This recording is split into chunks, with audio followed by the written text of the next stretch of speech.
शुरुआत करते हैं जहां राम मंदिर दान विवाद की प्रारंभिक रिपोर्ट सरकार को सौंप दी गई है और अब सभी की नजरें इस बात पर टिकी है कि जांच की अंतरिम रिपोर्ट में क्या कुछ खुलासे सामने आते हैं।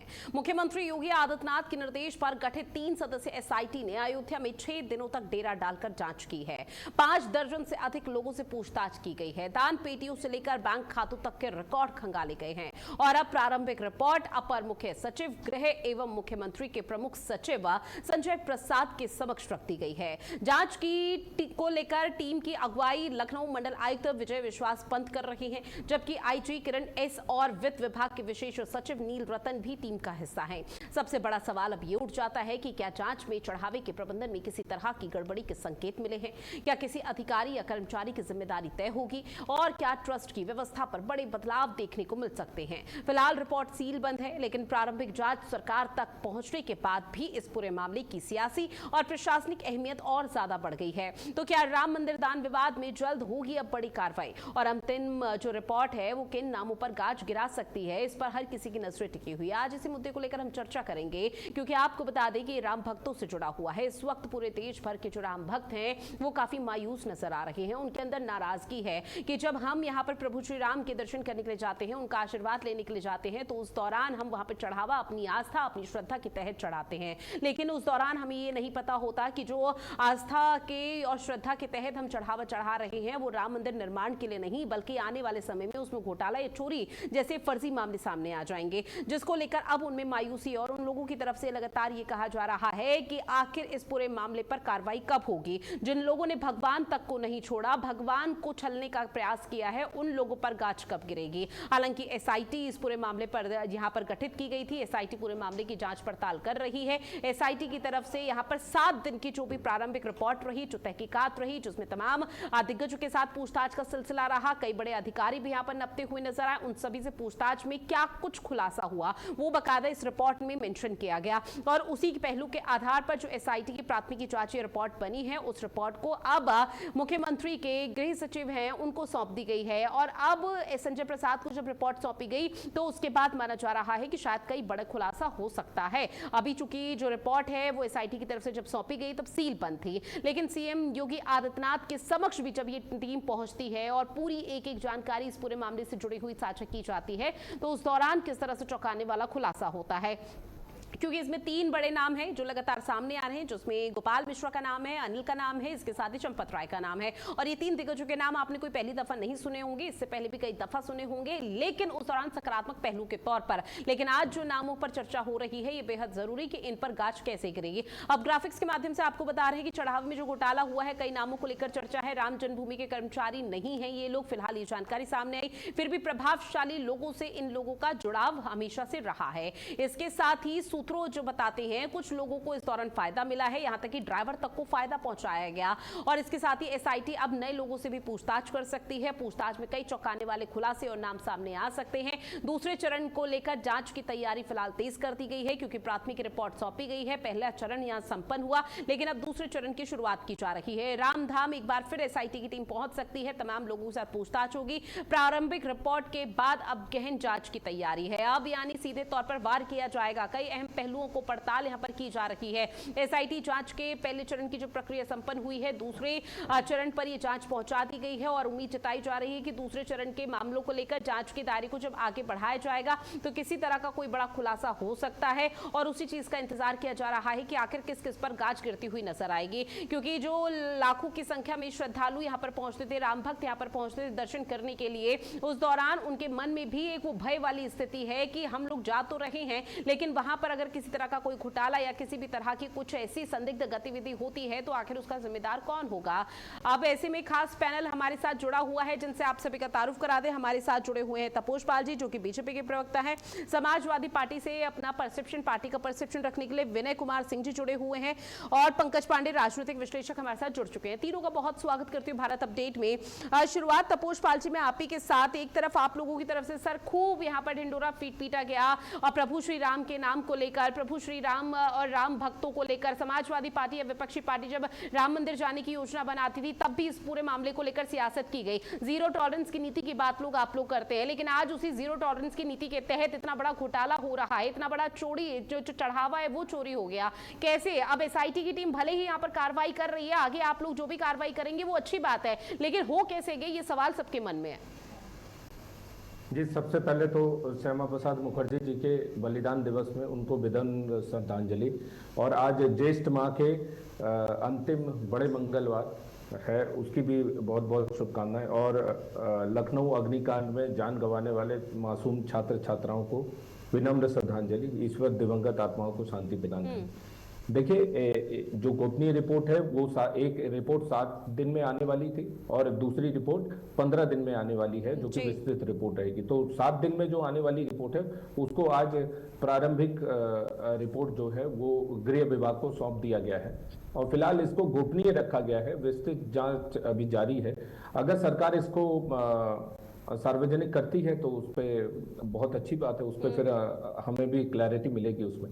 और जो माना जा रहा है कि एसआईटी ने अपनी शुरुआत जांच में दान राशि की गिनती, जहां पे कैश काउंटिंग की प्रक्रिया है, बैंक जमा करने की जो राशि है उसकी व्यवस्था है, सोना चांदी और कीमती वस्तुओं को, उसको बहुमूल्य जो वस्तुएं हैं उसको किस तरीके से रिकॉर्ड में रखना है, भंडारे का लेखन प्रणाली, इन सब चीजों में ज्यादा उन्होंने सजेस्ट दिया है जैसा कि माना जा रहा है। और सीसीटीवी और सुरक्षा व्यवस्था, कई जगहों पे कथित खामियां पाई गई हैं। सीसीटीवी तो लगे हुए हैं लेकिन वो कनेक्टेड वेल्थ अच्छे तरीके से नहीं है, अलग अलग सर्वर रूम्स हैं, तो उन सबको सेंट्रलाइज करना और इन तरीके के सजेशंस हैं। तो और कर्मचारियों की नियुक्ति, उसमें कई कर्मचारी ऐसे हैं विषय हो गया ना, ये तो तब हो गया कि भाई जब चोरी हो गई है तो चोरी के बाद अब ये पुनरावृत्ति ना हो इस ऐसे घटनाक्रमों की, उसके बाद के लिए कदम उठाए जा रहे हैं। लेकिन पहले क्या, आखिर हुआ कैसे, सवाल ये उठ रहा है अब। नहीं, वही देखिए, अभी क्या हुआ नहीं हुआ उसके वो तो हम यहाँ बैठ के तो कुछ बता नहीं सकते हैं। आप भी यहाँ बैठे हैं, हम भी यहाँ बैठे हैं। जो जांच करने वाले अधिकारी हैं वही रिपोर्ट देंगे, उसी के बेसिस पे हम आगे बढ़ेंगे। अब अगर चोरी हुई है और चोर का पता लगे, हम भी बेसब्री से इंतजार कर रहे हैं कि चोर का पता लगे और उस व्यक्ति का नाम सामने आए। अच्छा ठीक है, मुझे पहले ये बताइए, ठीक है तपोष पाल जी, मुझको ये बताइए, आपकी नजर में ये चोरी है या नहीं है? आपकी नजर में अभी तक क्या है? अभी भी अगर मगर की स्थिति में है, चोरी हुई है या नहीं हुई है चढ़ावे की? मैं कैसे बता दूं भाई, मैं यहाँ बैठा हूँ, आप भी यहाँ बैठे, कैसे नहीं सर, मैं तो बता रही हूँ, मैं तो बता रही हूँ सर कि जो अभी तक इन्फॉर्मेशन आई है उसके माध्यम से सीधे तौर पर कहा जा रहा है कि चढ़ावा चोरी को लेकर चीजें यहाँ पर सुनिश्चित हुई है, स्पष्ट की जा रही है। आप लोगों की तरफ से सीधे तौर पर क्यों नहीं कहा जा रहा? देखिए, महाभारत में एक कैरेक्टर थे संजय, वो धृतराज को बताते थे कि युद्ध भूमि में क्या हो रहा है। तो मैं संजय थोड़ी ना हूँ, दिव्य दृष्टि मिली है हमें कि कहाँ कहाँ चोरी हो रही है, मैं यहाँ से बता दूंगा। ये जांच का विषय है, जांच उसमें हो रही है। और वो रिपोर्ट देखिए, आप अपने ही टीवी स्क्रीन में दिखा रहे हैं कि वो 7 दिन की विस्तृत रिपोर्ट जो है वो 7 दिन में शॉर्ट रिपोर्ट वो सबमिट की गई है और विस्तृत रिपोर्ट अभी सबमिट की जाएगी। मेरा देखिए, अगर अखिलेश यादव जी को के पास तथ्य हैं तो वो सार्वजनिक करें। उन्होंने सिर्फ ट्वीट क्यों कर दिया है? वो सारे लोगों का नाम लिख दे, उनके इन्वेस्टिगेशन के पूरे डिटेल्स लिख दे और उसको एसआईटी को भी सबमिट कर दे। इसमें जांच में भी सहायता मिलेगी। यहाँ पे बवाल खड़ा करना थोड़ी ना विषय है। यहाँ पे ये है कि इस तरीके की जगह जहाँ जो कि हाईली सब लोग वहां डिवोशन से आते हैं और श्रद्धापूर्ण तरीके से काम होता है। देखिए, एक व्यक्ति है जो कूद के उस जगहों पे चोरी कर लिया, वो सीसीटीवी पर पकड़ में आ गया, वो चोर ठीक है, उसको पुलिस ने पकड़ लिया। लेकिन जो व्यक्ति सिस्टम में रह के हेरा फेरी करके इस तरीके का काम करता है, उसको तो वो तो मौत की सजा होनी चाहिए उसको। और खास करके अगर राम मंदिर की जगहों पे इस तरीके का काम कर रहा है तो इन व्यक्तियों को करप्ट कहा जाता है। करप्शन जो सिस्टम में रह के और उसको जो है उनको डैमेज करने की कोशिश की जाती है, तो ऐसे लोगों का नाम सामने आना चाहिए। और सबसे बड़ी चीज है कि सरकारी महकमे में तो जो होते हैं वो ऑडिट में पकड़े जाते हैं, जो भी है, लेकिन इन जगहों पे जो कि श्रद्धा के केंद्र है, इसमें भी इस तरीके के व्यक्ति बैठे हुए, ये तो मतलब विश्वास नहीं होता। कभी कभी जिस दिन मैं खुद पहली बार सुना था मुझे विश्वास नहीं हुआ था। हम तो उन लोगों में से हैं जो जब बहुत छोटे छोटे थे तो कार सेवकों को पानी और खाना खिलाने का दायित्व हमें मिला था, तो हम लोग अपने शाखा से जाते थे और उनको कार सेवकों को खाना खिलाते थे। लेकिन इस तरीके के लोग जो कि वहां जहां चोरी करें इनको तो 100 करोड़ की सजा देनी चाहिए और फिर ठीक है सर। जीवन भर आजीवन मतलब आजीवन इनको जो है जेल में डाल देना चाहिए। ऐसे लोग हैं ये, तो इनकी तो सजा तो इतनी गंदी होनी चाहिए जिसकी कोई मतलब कल्पना किसी ने नहीं की है। ये तो मेरा पर्सनल व्यू है। ठीक है सर, आपने चूंकि कहा अभी कि महाभारत का मैं संजय नहीं हूं जो ये बता दूं कि युद्ध भूमि में क्या हो रहा है, लेकिन दूसरी तरफ आप ये भी कह रहे हैं कि जब आपको ये सब पता चला और आपने सुना तो आप हैरान रह गए कि आखिर ऐसे कैसे हो सकता है, आपने चुप्पी साध ली। ठीक है सर, मैं अब फिलहाल समाजवादी पार्टी का परसेप्शन भी लूंगी। विनय कुमार जी, सीधे तौर पर तपोज पाल जी का कहना है कि अगर आप लोगों के पास कोई साक्ष्य, कोई प्रूफ है तो आप लोग SIT टीम को सौंप दें ताकि जांच के दायरे को जो आगे बढ़ाया जा रहा है उसमें उनको भी कामयाबी मिले और पूरा देश भी खुश रहे। ये बेशरम जनता पार्टी के मर्यादा पुरुषोत्तम भगवान राम के अपराधी, चढ़ावा चोर, ये चंदा चोर एक पूरी टीम है। बताइए कितनी बेशर्मी से कह रहे हैं कि संजय तो नहीं है हम। अरे नेटवर्क चला गया है क्या कि पहले संजय ऐसे ही देख लेते थे, अब तो सब कुछ नेटवर्क के थ्रू। तो लग रहा है इनका बीच बीच में नेटवर्क इनके सरकार का जनता से तो गाली बक रहे हैं। समाचार सुन तो रो संजय राउत गाली बक रहे हैं, आपको मालूम है? अच्छा ठीक है, एक बार सुन लेते हैं। अभी ठीक है सर, एक बार सुन लेते हैं। प्लीज एक बार सुन आपको तो पूरा देश गाली बक रहा है। तपोज पाल जी, सुन लीजिए। पूरा देश गाली बक रहा है। ज्वाइन कर लिए। अरे सुन तो लो। बेशरम जनता पार्टी, बेशरम जनता पार्टी, बेशरमी की हद है। आपके बहराइच में इतना गंदा जो हुआ है उस पर आपने कुछ बोला अभी तक? नहीं, अरे पूरा देश गंदा हो चुका है। आपने पूरे देश का इंतजार कर दिया है। समय से दरगाह कमेटी से और हमें बोलने थे तो हम बोले। मसूद गाजी की जो दरगाह बस आ गए अपनी औकात पे, ये उसमें 20 अपनी औकात पे आ गई। ठीक है तपोज पाल जी, तपोज पाल जी विनम्र निवेदन है सर, अभी तो चर्चा की शुरुआत हुई है। तपोज पाल जी आवाज पहुंच रही है, तपोज पाल जी आवाज पहुंच रही है। लेकिन बोलने के लिए नहीं खड़े होते हैं। बेशर्मो, अरे कुछ तो शर्म करो। जिनके नाम पर रोजी रोटी चल रही है उन्हीं के नाम पे चोरी और आज राम मंदिर पे चढ़ावा के नाम पे उठाएंगे। ये तो बोले हम कि हमारा समय है कि नहीं है। सोच रहे हो फिर से जो है बन जाएंगे। मैं जानता हूँ, मैं जरा सा बोलूंगा तो मिर्ची लग जाती है। क्यों नहीं ट्वीट करते हैं? अगर अखिलेश यादव इतने ज्यादा करप्शन को उजागर करने वाले लोगों में से हैं तो दरगाह के करप्शन को क्यों नहीं उजागर करते हो? दर्द थोड़ा खत्म हुआ हो तो हम बोले। कुंवर वासी सूजन कम हुआ, मुख्यमंत्री SIT की जांच की मांग की है और 20 बहुत जाते हैं। समाजवादी पार्टी के पूर्व मुख्यमंत्री वकार जुड़े हैं लंबे समय से। बहुत दर्द विधायक है, उनकी सहयोगियों के नाम पे इतने ज्यादा धन संपत्ति कहां से आई है? ये हम बता रहे कहां से आई, सब बताइए। सलार मसूद गाजी के जो अपनी औकात पे आ गए, बड़े पैमाने पर गबन हुए, कभी आपने उसको उजागर किया? नहीं बोलना है आपको इंस्ट्रक्शन दिया गया मस्जिद पे नहीं बोलना है। क्यों? वोट बैंक हम पर होगा। किस पे बोलना है? सिर्फ हिंदुओं पे बोलो, राम मंदिर पे बोलो, राम मंदिर को खराब करो। बेशर्मी की आपने हद पार कर दी है। इस देश में वोट बैंक के लिए अखिलेश यादव के वाइफ पे इतने गंदे कमेंट किए कि आप कुछ बोल पाए? नहीं बोल पाए। नतमस्तक हो गए आप उन लोगों के सामने जो कि उनकी बीवी पे इतने एंकर हो, चला पाओगे, कह रहे हैं। बेशर्मी आपकी है, आपको शर्म आनी चाहिए। ये पार्टी से त्याग पत्र देना चाहिए, इतनी गंदी पार्टी है ये। ठीक है तपोज पाल जी, हो गया सर आपका। तपोज पाल जी हो गया सर। तपोज पाल जी देखिए, अगर सवाल उठाएंगे आप किसी पर और किसी पर छींटे मारेंगे तो कीचड़ फिर आप लोगों पर भी उड़ेगा। ये बात आप लोगों को समझनी चाहिए। तपोज पाल जी, ऐसे बीच में डिबेट में आप इंटरप्ट करेंगे सर, ऐसे काम नहीं चलेगा। अगर आप चाहते सिस्टमैटिक, सुनिए सर, अगर आप चाहते सिस्टमैटिक तरीके से डिबेट हो, आपके परसेप्शन को सुना जाए, बाकी पार्टियों के परसेप्शन को सुना जाए, तो जरूरी ये होता है कि एक बार आपकी बारी आई, आपने चुप हो जाए। अब दूसरे पैनलिस्ट को भी तो सुनिए ना सर। एक पैर में खड़े होकर ठीक है पीसीआर, प्लीज बीजेपी का फिलहाल ऑडियो म्यूट कर दीजिए। विनय कुमार सिंह जी अपनी बात अब रखिए आप। देखिए अभी हमने तो दो ही शब्द कहा, आप सम्मानजनक शब्दों का प्रयोग किया करिए, 2 शब्द आप करिए। आप अपने तपोज पाल जी, ये नाराजगी सही नहीं है, आपकी नाराजगी बिल्कुल सही नहीं है। आप अपनी नाराजगी भले ही दिखाइए, लेकिन जब आपको सवाल उठाने हैं तब आप अपनी बारी का इंतजार कीजिए। तपोज पाल जी, तपोज पाजी, मुझे आप दोनों का ऑडियो म्यूट करवाना पड़ेगा सर, कोई मतलब नहीं है, अगर चर्चा को सुचारू तरीके से चलना है। मर्यादा पुरुषोत्तम राम तेरे बहुत से भी अधिक है, तेरे बाप की क्या औकात है, तू दूसरे बाप की बात करता है। पिताजी का तेरे बाप से भी अधिक है, तेरे बाप की औकात नहीं है मर्यादा पुरुषोत्तम राम के सामने। तू बात करता है मर्यादा पुरुषोत्तम राम को बिठा दिया, भगवान राम को बिठा दिया, बेशरम कहीं का, बदतमीज कहीं का, चोर कहीं का, तुम्हारी पार्टी है, तुम्हारे नेता है, तुम जो यहाँ डिफेंड देशद्रोही कहीं के, देश को बर्बाद कर दिया देशद्रोही, अब भगवान राम को भी ठगने का काम कर रहा है। और हिंदू विरोधी तुम हो, तुमसे बड़ा तुम हो हिंदू विरोधी। हिंदू का मतलब जानते हो? इतने बड़े हिंदू का मतलब जानते हो? सलार मसूद गाजी में हिंदू का मतलब जानते हो? क्यों नहीं ट्वीट करते हो?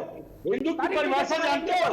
देशद्रोही, चोर, चंदा चोर, चंदा चोर, चंदा चोर, चढ़ावा चोर, चंदा चोर, चंदा चोर, तेरे बाप की औकात है मर्यादा पुरुषोत्तम राम के बराबर होगा? अपने बाप को खड़ा कर। हमसे प्रश्न पूछते, चंदा चोर कहीं का, चंदा चोर पड़ा हुआ है, चंदा चोर, चंदा चोर, चंदा चोर, चंदा चोर, चंदा चोर, चंदा चोर, चंदा चोर, चंदा चोर, चंदा चोर, चंदा चोर, चंदा चोर, चंदा चोर, चढ़ावा चोर, ओम चोर। अब बताएं क्या तुम्हारी परिभाषा? अब चुप रहो, अब दर्द खत्म हो गया होगा, हमने दे दिया दवा, हो गया होगा, है अभी है दर्द में आज तक नहीं दर्द निकालो। चंदा तपोज पाल जी, मुझे आपसे कोई उम्मीद नहीं थी कि आप बीजेपी के पैनलिस्ट हैं और बीजेपी इस पूरे मामले को लेकर समझदारी दिखाएगी, लेकिन आप लोगों की तरफ से ऐसी ना समझी की जा रही है कि बच्चों की तरह यहाँ पर समझाना पड़ रहा है कि भाई आप दोनों पैनलिस्ट चुप हो जाइए। सर, ये कोई तरीका नहीं होता डिबेट का। ठीक है, ठीक है सर। पंकज पांडे जी, मैं आपके पास आ रही हूँ। पंकज पांडे जी, सवाल ये है आपसे कि एसआईटी की तरफ से प्राथमिक रिपोर्ट सौंप दी गई है, अब इस रिपोर्ट के बाद सर नॉट रिव्यू एक बार पहले आप दोनों आपस में शांत हो जाइए, उसके बाद मैं आपके पास लौटूंगी।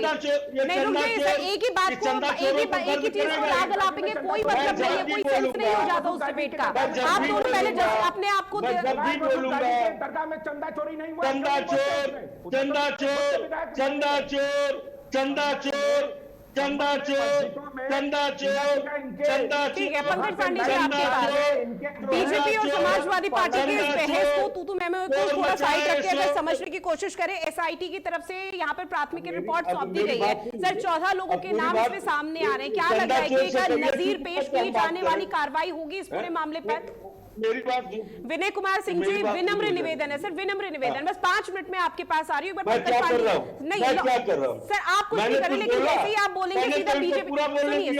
सुनिए मेरी बात सुनिए सर, मैंने नहीं, एक सेकंड पाकिस्तान ने किया क्या वहाँ? विनय कुमार सिंह जी, क्योंकि देखिए समाजवादी पार्टी का परसेप्शन जानना बहुत ज्यादा जरूरी हो जाता है और मैं समाजवादी पार्टी का परसेप्शन लूंगी, लेकिन आपको भी अच्छे से पता है जैसे ही आप बोलेंगे बीजेपी के पैनलिस्ट में जो बैठे हुए तपोज पाल जी, वो वापस से बोलना शुरू कर देंगे। एक बार जरा शांत हो जाए माहौल, उसके बाद मैं आपके पास लौट पंकज पांडे जी का रिएक्शन ले रही हूं मैं। जब जख्म होता है तो दर्द होता ही है, निश्चित तौर पर जख्म होता है तो दर्द होता है, लेकिन वो दर्द ऐसे रह रहे कि निकलना डिबेट में वो भी सही नहीं है सर।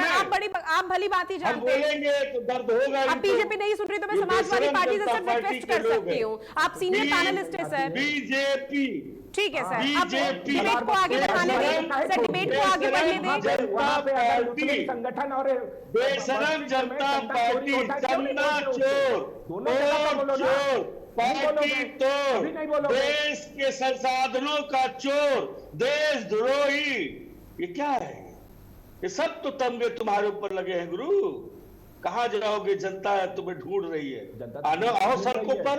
जनता अपने चंदे का हिसाब लेगी। महमूद गाजी और महमूद गजनवी के वंशज, हे महमूद गजनवी के वंशज, हे महमूद गजनवी के वंशज। तपोज पाल जी, आधा घंटा बीत चुका है इस डिबेट का, एक बार सुन लीजिए समाजवादी पार्टी का परसेप्शन सर। मुझे ब्रेक लेना पड़ेगा, कोई मतलब नहीं है फिर उस चीज का। सुन लीजिए। मंदिरों में डाका डाला, डकैती डाला महमूद गजनवी, उसी के ये सब वंशज है। ये चंदा चोर मर्यादा पुरुषोत्तम भगवान राम के अपराधी हैं।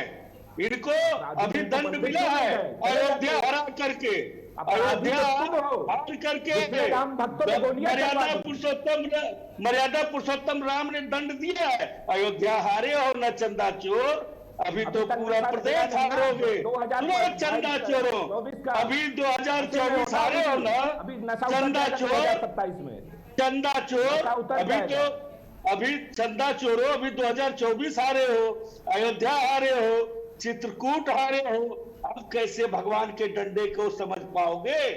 समझो कि भगवान मर्यादा पुरुषोत्तम राम इन चंदा चोरों से रुष्ट है, इन चंदा चोरों से रुष्ट है। पूरी देश की जनता अपने चंदे के, लेकिन विनय कुमार सिंह जी, आवाज पहुंच रही है, चंदा चोरों, विनय कुमार जी आवाज पहुंच रही है चंदा सर। चोरों, विनय कुमार जी बात सुनिए सर, दूसरी पार्टी को प्रवोक करना। विनय कुमार सिंह जी बात सुनिए सर, विनय कुमार सिंह जी आवाज पहुंच रही है। विनय कुमार सिंह जी, दूसरी पार्टी को प्रवोक करना सर एक हद तक ठीक लगता है, लेकिन सवाल आपसे ये है कि जब आप लोगों के पास साक्ष्य और प्रूफ है तो आप एसआईटी को क्यों नहीं सौंप देते वो प्रूफ? एसआईटी को क्या सौंपेंगे ये? सर समाजवादी पार्टी के पास है प्रूफ, समाजवादी पार्टी के पास है प्रूफ, मुझे बताइए। मेले में एसआईटी के जांच के घेरे में है, विश्वास पंत कुंभ मेले में एसआईटी जांच के घेरे में है विजय विश्वास पंत, ये सब चोर है। तो ठीक है, सोशल मीडिया प्लेटफॉर्म पर आम जनमानस जुड़ा हुआ है, उत्तर प्रदेश के लोग आप लोगों से जुड़े हुए हैं, आप लोगों के पास प्रूफ है, सोशल मीडिया प्लेटफॉर्म पर सार्वजनिक कीजिए। आप पंकज पांडे जी आपके पास आते हुए सर, प्रारंभिक रिपोर्ट 14 लोगों पर लापरवाही की बात सामने आई, लेकिन क्या लग रहा है कि अंतिम रिपोर्ट आते आते कई और नाम सामने आ सकते हैं या उनको बचाने की कोई कवायद यहाँ पर देखने को मिल सकती है? पंकज पांडे जी, सबसे पहले मैं कहना चाहूंगा, अभी मैंने बहुत अच्छी डिबेट सुनी, बहुत तथ्यपरक और तर्कपरक बातें हो रही थी दोनों ओर से। तो निश्चित रूप से जनता ने भी सुना होगा कि हमारी जो राजनीतिक पार्टियां हैं जिनको वो वोट देते हैं, कितनी वो तथ्यपरक, तर्कपरक और कितनी अच्छी, कितनी मधुर बातें करते हैं, और इतने संवेदनशील मुद्दे पर जहां पर आज वो समय है कि राम भक्त, चाहे वो साधारण राम भक्त हो, चाहे वो विशेष राम भक्त हो, चाहे वो दानदाता हो, आज अपने आप को ठगा सा महसूस कर रहा है। इस प्रकरण में जांच चल रही है, मुख्यमंत्री बार बार भरोसा दे रहे हैं, 7 दिन की समय सीमा उन्होंने तय किया था, प्रारंभिक जांच रिपोर्ट आ गई है जिस पर आज ये डिबेट है। तो इस डिबेट में किस तरह की बातें हो रही हैं, किस तरह की तर्क संगत चीजें कही जा रही हैं, रखी जा रही हैं, इसको जनता निश्चित रूप से देख रही होगी। विनय जी, मेरा टर्म है, थोड़ा सा मैं बोल लूं जी, बिल्कुल, उसके बाद आप बोलिएगा, आपको पूरा अवसर रहेगा।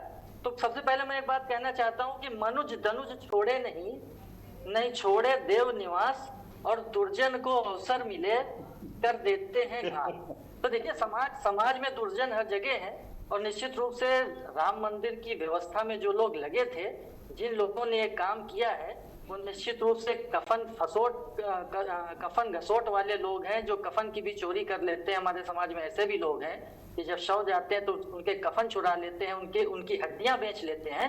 तो इससे भी ज्यादा निंदनीय काम उन लोगों ने किया है। निश्चित तौर पर सर, ये बेहद संवेदनशील मुद्दा हो जाता है, इस पर बात रखनी भी बहुत ज्यादा जरूरी हो जाती है। और मैं माफी के साथ सर आपसे कि मैं, चूंकि ब्रेक का समय हो चुका है, ब्रेक के उस पार जब शुरुआत होगी तो आप ही से पहला मैं ओपिनियन जरूर लूंगी, और आपको बीच में ऐसे इंटरप्ट किया सर, उसके लिए एक बार फिर से माफी। चूंकि देखिए, इस पूरे मामले को लेकर अब आगे किस तरह से चीजें निकलती है उसको लेकर डिस्कशन का सिलसिला फिलहाल जारी रहेगा। वक्त हो चला एक छोटे से ब्रेक का, फौरन हाजिर होंगे।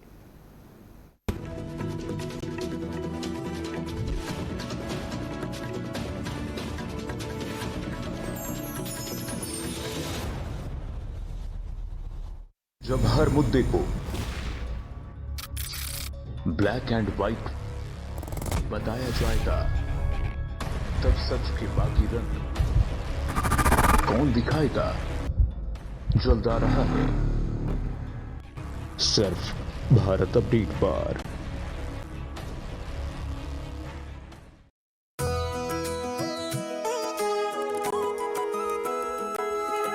गंगा पुकारे आओ रे, हर हर शंभु गाओ रे, हरिद्वार में कुंभ सजे, श्रद्धा की डुबकी लगाओ रे।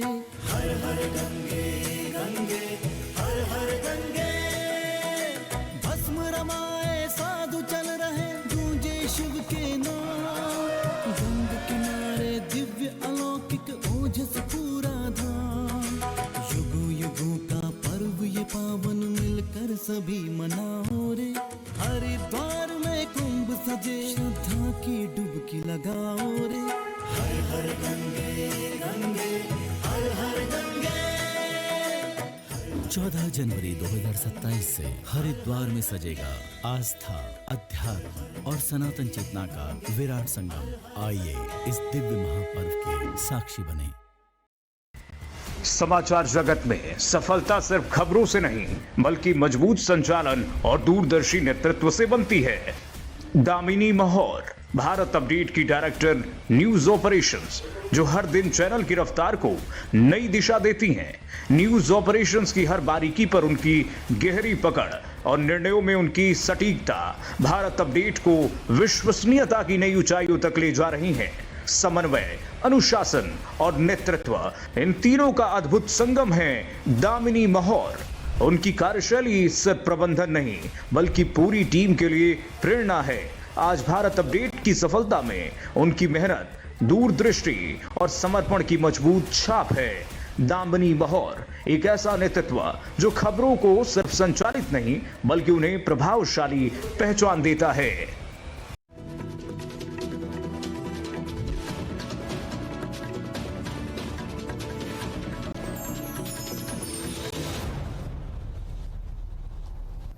और चलिए ब्रेक के बाद स्वागत है। और लगातार राम मंदिर में जो चढ़ावा चोरी का मामला है उसको लेकर एसआईटी इस पूरे मामले को लेकर जांच कर रही है। आगे क्या कुछ खुलासे होते हैं, उन तमाम चीजों को लेकर, पहलुओं को लेकर हमारा डिस्कशन का सिलसिला लगातार जारी है। एक बार फिर से सीधा रुख करते हैं डिबेट का, और इसमें पंकज पांडे जी शुरुआत में सर आप ही के साथ करूंगी, क्योंकि इस वक्त जो स्थिति उत्तर प्रदेश में देखने को मिल पा रही है इस पूरे मसले को लेकर, वो आस्था बनाम राजनीति हो चुकी है। सर देखिए, राजनीति का अपना एक काम है, वो राजनीति अपना काम करती है, वो करती रहेगी, चूंकि लोकतंत्र है। उस पर मैं कुछ टिप्पणी नहीं करूंगा। जहां तक ये आज की डिबेट है और ये मुद्दा है राम मंदिर के चढ़ावे चोरी वाला, तो निश्चित रूप से एसआईटी ने रिपोर्ट सौंप दी है। और जिस तरह से एसआईटी ने रिपोर्ट सौंपी है और जिस तरह से जांच की है, उससे कुछ बातें बहुत स्पष्ट रूप से निकल कर सामने आई हैं और कुछ प्रश्न सामने हैं। पहली बात तो ये निकल के आई है, जो मुख्य कल्प्रिट हैं उनमें से एक टिन्नू यादव हैं, एक मिश्रा हैं, फूलकांत मिश्रा हैं और जो भी मिश्रा हैं, तो उनके सबके तार किसी एक व्यक्ति से जुड़ते हैं। और वो व्यक्ति कौन होता है, वो नाम कौन होता है, वो नाम होता है चंपत राय। तो पहली बात तो ये है कि चंपत राय जी अभी तक ट्रस्ट में बने क्यों हुए, क्यों नहीं उनकी अंतरात्मा जागी और उन्होंने अपने पद से त्याग पत्र दे दिया। पहला प्रश्न। दूसरा प्रश्न, एसआईटी की रिपोर्ट में बहुत गंभीर बातें निकलकर सामने आई हैं। सबसे गंभीर बात तो ये निकल के आई है कि जिस तरह से सीसीटीवी को 45 दिनों में फिक्स कर दिया गया था, इतना महत्वपूर्ण ये काम था राम मंदिर का, जिसके लिए इतने बड़े आंदोलन हुए, अंतरराष्ट्रीय स्तर पर बातें हुई, चर्चा हुई, लोगों ने बलिदान दिए, क्या क्या नहीं देखा हिंदुओं ने इस राम मंदिर के स्वप्न को पूरा करने के लिए। लेकिन उसका एक कार्यक्रम चल रहा था तो उसमें इस तरह की लापरवाहियां की गई, जो निश्चित रूप से ये बताती हैं और बार बार ये बताती हैं कि ये जो कुछ भी हो रहा था छलछंद, इसके पीछे एक सोची समझी रणनीति थी, एक साजिश थी। ये कुछ ऐसे ही नहीं हो गया कि कुछ लोगों ने गड्डियां गायब कर दिया, कुछ लोगों ने चढ़ावा चोरी कर दिया या कुछ लोगों ने जेवर चोरी कर दिए। ये सब सारी चीजें बहुत सावधानी पूर्वक सब कर रहे थे, बहुत सोच विचार कर रहे थे। तो ये षड्यंत्र था और ये बड़ा षड्यंत्र था। जो भी षड्यंत्रकारी थे, निश्चित रूप से अभी सपोज पाल जी ने भी कहा, और निश्चित रूप से हमारे समाजवादी पार्टी के प्रवक्ता भी, हालांकि वो तो अपनी एक नारा ही बुलाते रहे, लेकिन उनकी भी यही इच्छा होगी और प्रत्येक राम भक्त की और प्रत्येक हिंदू की इच्छा ये है कि उनके विरुद्ध ऐसी कार्रवाई हो कि जो कि एक नजीर बन जाए।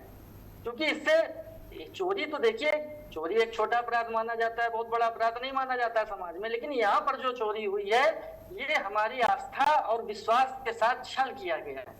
हमको धोखा दिया गया है। अगर मैं हिंदू हूँ, अगर मैं राम भक्त हूँ, तो मैं निश्चित रूप से महसूस करता हूँ कि मुझे छला गया है, मेरे साथ धोखा किया गया। पहली बात। दूसरी बात, एसआईटी की जो रिपोर्ट है निश्चित रूप से बहुत विस्तृत रिपोर्ट है। 100 से अधिक लोगों के बयान लिए गए हैं। उनमें से 14 ऐसे लोग हैं जो ट्रस्ट के से संबंधित लोग हैं, उनके बयान दिए गए हैं। और सभी चीजों का जो सभी बयानों को देखते हुए एसआईटी ने जो एक प्रारंभिक स्तर पर जांच किया, तो निश्चित रूप से बात निकल कर सामने आई है कि बयानों में जो बातें कही गई हैं और जो वस्तु स्थिति है, जो चढ़ावे की सूची है या जो चढ़ावों का विवरण होता है, उनमें एक जबरदस्त भिन्नता पाई गई।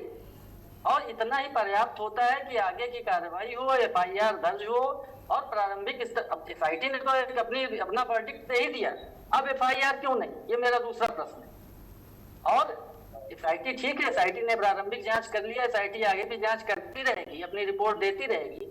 लेकिन अब तो ये अवसर आ चुका है कि क्यों नहीं इस मामले में एक प्रथम सूचना रिपोर्ट दर्ज हो और बड़े स्तर पर, आईजी स्तर पर या किसी आईपीएस अधिकारी के स्तर पर एक जांच कार्रवाई इसमें अमल में लाई जाए।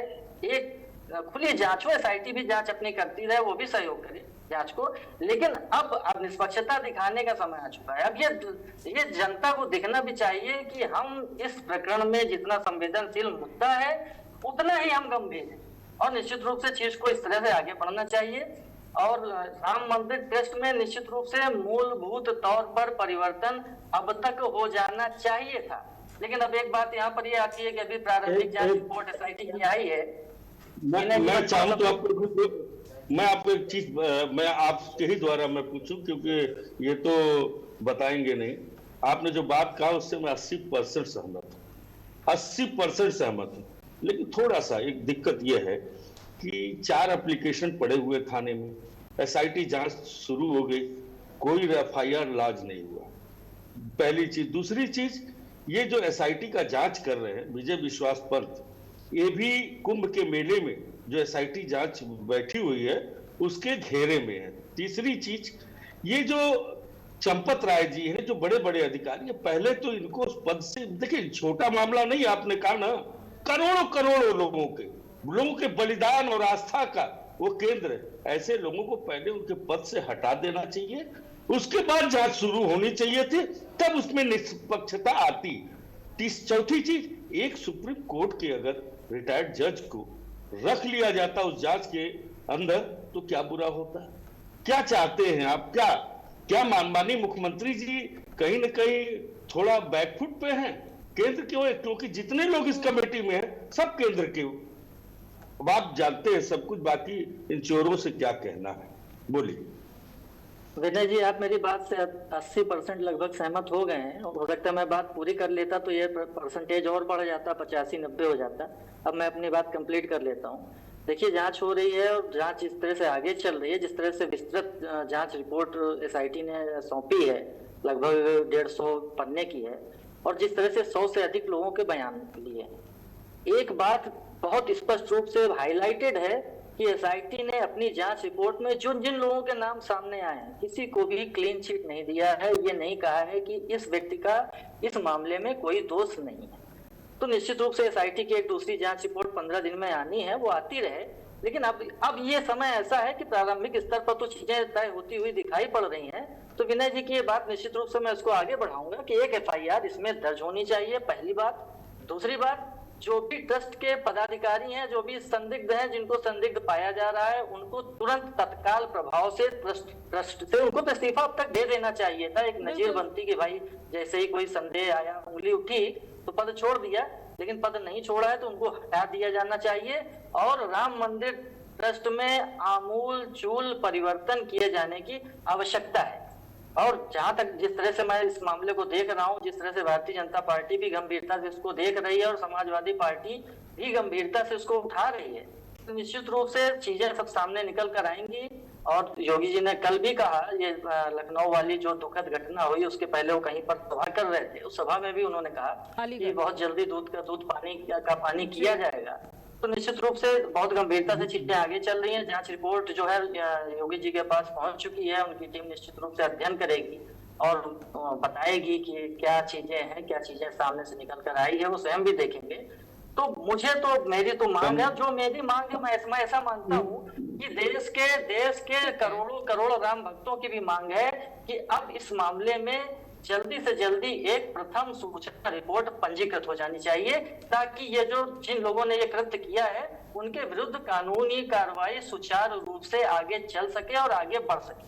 ठीक है, विनय कुमार जी लौट रहे, एक बार बीजेपी से भी मैं जान लूं भी, चूंकि तपोज पाल जी देखिए जैसे ही ये पूरा मामला सामने आया, मैंने अपनी बात रखी नहीं थी तो मैं एक चीज नहीं समझ पा रहा हूँ पंकज जी, इस सरकार में पेपर देने जाओ, पेपर लीक हो जा रहा है।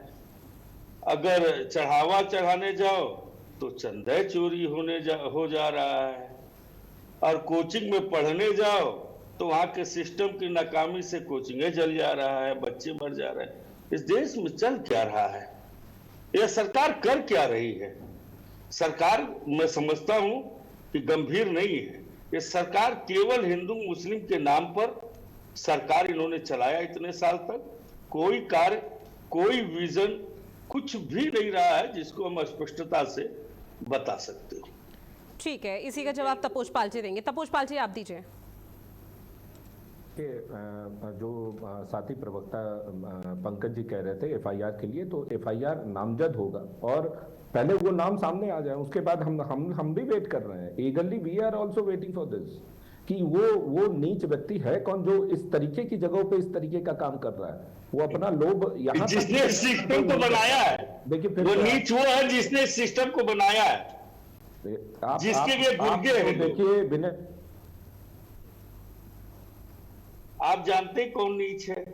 पाए तो आप प्रतिष्ठा पे हमला कर रहे हैं। जब राम मंदिर बन रहा था तब आपने कहा राम है ही नहीं, और जब मंदिर बन रहा था तब आप कह रहे थे मंदिर मत बनाइए, यहाँ टॉयलेट बना दीजिए और हॉस्पिटल बना दीजिए। और जब राम मंदिर बन के श्रद्धालु आने लगे, टॉयलेट बना, ये टॉयलेट टाइप के आप लोग हैं, संदेह फैला के टॉयलेट टाइप के आप लोग हैं।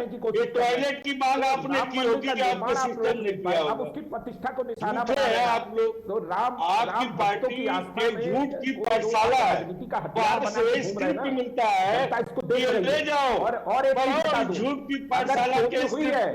मैं आपको बता रहा हूँ, अगर फिर पूछ लीजिए, अरे कौन चोरी हुई है? आप कौन चोरी हुई है? चोरी हुई है, चोरी पूछिए हैं वो पकड़े जाएंगे। पूछिए कि समाजवादी पार्टी जनता से क्यों पूछे? हम आपसे पूछेंगे। नहीं रोक सकती थी क्योंकि ये खुद चोर है। अरे चोर है आप भाई, पूरा सिस्टम में चोर है, चोर है, इनके सारा चोर है और चोरी देश के चोर है। समाजवादी पार्टी में कुछ पेपर लीक हो जा रहा है, माफिया, पेपर लीक, चोर, पेपर लीक, चढ़ावा, फिरौती, यही सब समाजवादी पार्टी का निशान है और उसी के लिए ये नतमस्तक रहते हैं। राम मंदिर के लिए आपकी सरकार कब रही है? आप बता दीजिए। आज तक चोरी के राम मंदिर गए, वो राम मंदिर के चढ़ावे। इसका प्रश्न का जवाब मैं दे दूंगा, प्रश्न का जवाब दे दूंगा। दिक्कत है ये मैं चाहता था ये प्रश्न आप करो। हे चंदा चोरो, हे चंदा चोरो, इस प्रश्न का मैं जवाब दूंगा। कयास लगाए जा रहे हैं, लेकिन आपको क्या करना है? आपको सस्ती राजनीति करनी है, जल्दी से आपको राजनीतिक गोटियां सेकनी है। चक्कर ये है कि अगर आपके पास राजनीतिक हथियार के तौर पे राम मंदिर को आपको यूज करने के हथियार आपके पास इस समय कोई मर्यादा पुरुषोत्तम राम को ठग लिया, हथियार खत्म। आप अगर आप डर रहे हो, एक बार आप डर रहे हो, आने वाले समय में ये चंदा चोरी बहुत बड़ा मुद्दा होगा। पूरे प्रदेश की, क्या कहा, पूरे देश की जनता पूछेगी, बताओ हमारे मर्यादा पुरुषोत्तम भगवान राम को ठगने का काम किन लोगों ने षड्यंत्र रचा था? निश्चित तौर पर विधानसभा चुनाव होने और उस विधानसभा चुनाव के लिए भी आपको तैयारी करनी है, तो निश्चित तौर पर विपक्षी पार्टियों की तरफ से इस मुद्दे को उठाया जाएगा ताकि सत्ता पक्ष को घेरा जा सके। लेकिन आप दोनों से एक रिक्वेस्ट है। रिक्वेस्ट से पहले मेरा एक सवाल है, तपोष पाल जी, विनय कुमार सिंह जी, मेरी बात भी सुन लीजिए। सर एंकर मैं हूं डिबेट की, आप लोग अपना अपना यहाँ पर सोच समझ कर आए हैं कि जैसे ही अगर सवाल पूछा जाएगा दोनों एक साथ बोल देंगे, अलग अलग बोलिए सर, ताकि दर्शकों को भी समझ में आए और दर्शक ये समझ पाए कि बीजेपी का परसेप्शन क्या है और समाजवादी पार्टी का परसेप्शन क्या है। बच्चों की तरह यहाँ पर समझाना पड़ता है कि भाई तपोष पाल जी चुप हो जाइए, विनय कुमार सिंह जी आप चुप हो जाइए। वापस से आप दोनों वैसे ही शुरू हो गए सर। सबको समझ नहीं सर, जनता समझ रही है तो जनता को तरीके से समझाइए ना। जनता को एक बार आप समझाइए, एक बार वो समझाएंगे, अपने अपने हिसाब से समझाइए। आप दोनों ने सोच के रखा हुआ है कि डिबेट को हम चलने ही नहीं देंगे। अगर डिबेट नहीं चलने देनी है तो फिर उस हिसाब से बताइए। मैं पंकज पांडे जी के पास जाऊँ। ये चंदा चोर है, ये राम को ठगे है, पूरा प्रदेश जानता है। पहली चीज। दूसरी चीज, इन्होंने पूछा एक प्रश्न, अभी हम राम मंदिर आपने प्रश्न पूछा, जवाब ले लीजिए, जवाब ले लीजिए। पूछा है, सुनिए, मुझसे पूछा विनय जी प्रश्न, मैं उत्तर दे रहा हूँ। देखिए, चंपत राय जी पे प्रश्न पूछा गया था। चंपत राय जी की निष्ठा और उनकी जो तत्परता है और उनकी जो राम के प्रति विनय कुमार सिंह जी, एक बार थोड़ा सा विनम्र निवेदन है, धैर्य रखिए, संयम बरतिए। समाजवादी पार्टी का आप यहाँ पर परसेप्शन रख रहे हैं और ऐसे में समाजवादी पार्टी का स्टैंड क्लियर कर रहे हैं, तो एक बार थोड़ा संयम बरतिए यहाँ पर। सर आ रही हूँ मैं आपके पास, उसके बाद अपनी बात रखिएगा, सुन लीजिए एक बार। देखिए चंपत राय जी वो आरएसएस के प्रचारक रहे हैं, उसके बाद राम भक्ति के लिए और राम मंदिर के लिए उन्होंने अपना जीवन न्यौछावर कर दिया। 2 जोड़ी कपड़ा, 1 जोड़ी चप्पल और 1 साइकिल लेके वो जो है इस आंदोलन में 40 वर्ष से वो लगे हुए हैं, तो उनकी निष्ठा पे कोई प्रश्न नहीं किया जा सकता है। जो लोग और जिस तरीके की मीडिया में ये कह रहे हैं कि चंदा एंड चंपत, इस तरीके के उनके व्यक्तित्व को नकारा जा रहा है, उनके व्यक्तित्व को कम किया जा रहा है, उसमें भी हमें आपत्ति है। लेकिन एक बात बता दूं कि जो चोर हैं, जो हैं, कभी चंपत राय जी ने इन चीजों के लिए कभी उनको जो है बैकअप नहीं दिया। हाँ, एसआईटी की रिपोर्ट सार्वजनिक होने दीजिए। एसआईटी की रिपोर्ट ही अभी तक सार्वजनिक नहीं हुई है। एसआईटी की रिपोर्ट आ जाए, उसके बाद फिर हम भी, मैं तो खुद आपसे कह रहा हूं कि हम लोग सब लोग मिलके जो है उस चोर के पीछे लगेंगे। हमें भी ये जानना है कि इतना निर्लज्ज व्यक्ति है कौन जो राम मंदिर में जाके चोरी करना शुरू किया, और वो भी सिस्टम में घुस के चोरी कर। हम बता दे रहे हैं। हाँ, हम बता दे रहे हैं, तो आप एसआईटी को बताइए ना, हमें क्यों बता रहे हैं? अरे हम आपको बता जब दें। पूछ रही है आप उसको दीजिए। आप तो बताए तो चंपत राय नहीं, आपके पास तो बताए चंपत आप क्या राय बता रहे हैं? आपके पास चंपत राय के नेतृत्व में हुआ है। ढीला राजनीति कर रहे हैं, आप सस्ती राजनीति कर रहे हैं, आप यहाँ आके बदतमीजी कर रहे हैं, दूसरे साथी प्रवक्ताओं से बदतमीजी कर रहे हैं, ये गलत है। मैंने आपको एक सवाल पूछा कि बहराइच के दरगाह में हजरत सैयद अरे पहले राम मंदिर के बारे में बताओ ना। 20 करोड़ की पहले राम मंदिर के बारे में बताओ। वहाँ पे पहले राम मंदिर के बारे में बताओ ना। भक्तगण है, जो श्रद्धालु है, वो चढ़ावे को लेकर खुद ही सवाल उठा रहे हैं। तपोष पाल जी आवाज पहुंच रही है, तपोष पाल जी आवाज पहुंच रही है। सर अब आप चुप हो जाइए, अब समाजवादी पार्टी की सुनते हैं। विनय कुमार सिंह जी, अगर आप लोगों के पास साक्ष्य या किसी भी तरह का कोई प्रूफ है तो सर आप सोशल मीडिया प्लेटफॉर्म के माध्यम से रखिए, क्योंकि तुरंत समाजवादी पार्टी का ट्वीट जैसे सामने आ जाता है, वैसे ये प्रूफ आ जाए तो शायद सबके लिए बेहतर होगा। सीधे तौर पर ये कहना है लोगों का भी। इनके पास कुछ नहीं है, ये ट्वीट करके आरोप देना चाहते हैं। अरे आप किस पे एफआईआर करेंगे बताइए? मैं बता रहा हूँ ना कौन चोर है? विनय कुमार सिंह जी, अरे हम बता रहे हैं ना। इन्होंने 2 प्रश्न पूछा कि हम राम मंदिर क्यों नहीं गए, तो इनको बता दें ये धर्म और निष्ठा और संकल्प को नहीं जानते हैं। हमने संकल्प ले रखा है कि हम बहुत बड़ा केदारेश्वर नाथ महादेव का मंदिर का निर्माण कर रहे हैं अपने पैसे से, चंदा के पैसे से नहीं, जिसमें चोरी आप लोगों ने किया। हम अपने पैसे से निर्माण कर रहे हैं। वह निर्माण भोले शंकर का मंदिर जब हो जाएगा पूरा, तो हम भोले के दर्शन करने के बाद मर्यादा पुरुषोत्तम राम के पास जाएंगे और कहेंगे हमने अपने संकल्प को पूरा किया है। अरे बात सुन लो, फिर बीच में दर्द होगा। पूरी बातें नहीं सुनेंगे आप। करा देते उस समय तो और भी बता दे रहे हैं। मंदिर में बता रहे हैं चंदा चोरो, मंदिरों को डिग्रेड। अरे सुनो, सनातन के हत्यारों, सनातन जब आप देख रहे हैं हिंदू संगठन हो गया, एकजुट पूरा देश को एकत्रित कर रहे हैं, तो फटी पड़ी है। पूरे देश को केदारेश्वर मंदिर बना रहे हैं, ये मंदिर बना रहे हैं, नहीं बोलने देंगे। अब ये बोल रहे थे, हम चुप थे। और दूसरी चीज पूछ रहे हैं कि आप बताइए कौन चोर है। कोई एक प्रतिष्ठान हो, कोई एक जगह हो जहां पे उनके अंडर में 50 लोग काम करते हो, तो उस न्यास का अध्यक्ष कौन है? चंपत राय जी है।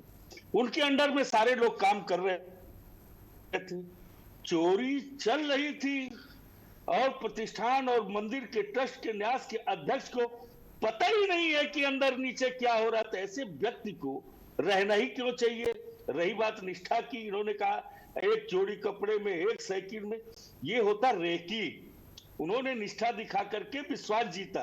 जैसे नहीं, चोर पहले चोरी करना रहता है तो रेकी करते हैं, आपसे संबंध बनाते हैं, आपका विश्वास जीतते हैं, उसके बाद चोरी करते हैं। यही हुआ है। चंपत राय जी ने पूरे देश का या सबका विश्वास जीता, उसके बाद अपने गिरोह को करके आखिर उन्हीं के अंडर में ना काम चल रहा है। वो चोर है, चोरी कर रहे हैं, कुछ लोग बाहरी लोग आकर के काम कर रहे हैं। उनका गिरोह है, क्या प्रमाण आप ढूंढो ना, चोरी करके रखे होंगे ना आप। चोर जो है उसका गिरोह है ही है। आप प्रमाणित कर पाएंगे? गिरोह नहीं है तो चोरी हुआ कैसे? चोरी हुआ कैसे? कितने गिरोह के लोग हैं? सार्वजनिक करिए आप। आखिर कौन है चोर? मत करना, चोर है, बदतमीजी मत करना। आपने अगर इतने आरोप लगाए, आप प्रमाण दीजिए। आपके पास अगर इतना था, क्यों बैठे? हम हंस के सह लेंगे। आप बदतमीजी करोगे हम हंस के सह लेंगे, आप बेशर्मी करोगे। हमें तो भगवान राम, मर्यादा पुरुषोत्तम राम, इस देश के करोड़ों करोड़ों आस्थावान लोगों का, जो इनका आस्था है मर्यादा पुरुषोत्तम भगवान राम, उनकी आस्था की चिंता है। राजनीति है, तो चंदे आप केवल राजनीति के लिए गौ हत्या करा के चंदा लेते हैं, तभी भी आरोप लगाते रहे। गौ हत्या करा करके चंदा लेते हैं, आरोप लगा रहे हैं। आप गौ हत्या करा के चंदा लेते हैं। आपने गलत सलत बातें की और जो राम भक्त वहाँ अरे सुन आंदोलन कर रहे थे उनके ऊपर गोली चलाई। आप तो कभी सुनो, आपकी आस्था नहीं रही अभी है बहुत कुछ बाकी है यार। कभी भाई मंदिर पे आस्था नहीं रही आपकी। भाई मेरे भी बहुत कुछ बाकी है। आप लोग गौ हत्या का चंदा लेते हो, चोरी गौ की हत्या कराते हो इलेक्टोरल बॉन्ड के थ्रू चंदा लेने के लिए, आप चढ़ावे की, आप तो पूरे सनातन की जो आस्था है उसी पे चोट पहुंचा करके चंदा लेते हो।